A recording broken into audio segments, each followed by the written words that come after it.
Assalomu alaykum hurmatli obunachilar. Bugun biz aksimetr qurilmasini yig'dik. Bunga bizga kerak bo'ldi aksimetr, ya'ni kislorodni aniqlovchi sensor Max 30-100 ismi. Hop, va displey va bir dona Arduino Uno.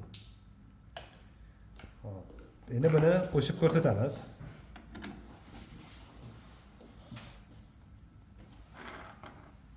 Mana ko'rishingiz mumkin. Bu yerda yurak urishi hamda kislorod miqdori foizi ko'rsatadi. Hop, barmoq qo'yib ko'rsatamiz.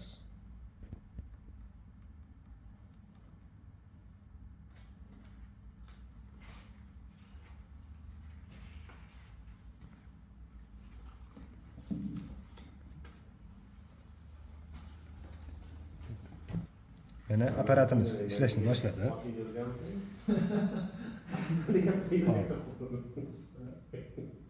Tepada yurak urishi va pastda kislorod foizni ko'rsatyapti.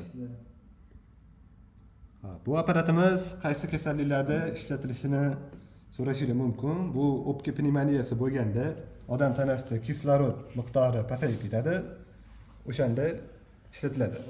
Kislorodni aniqlash foizi.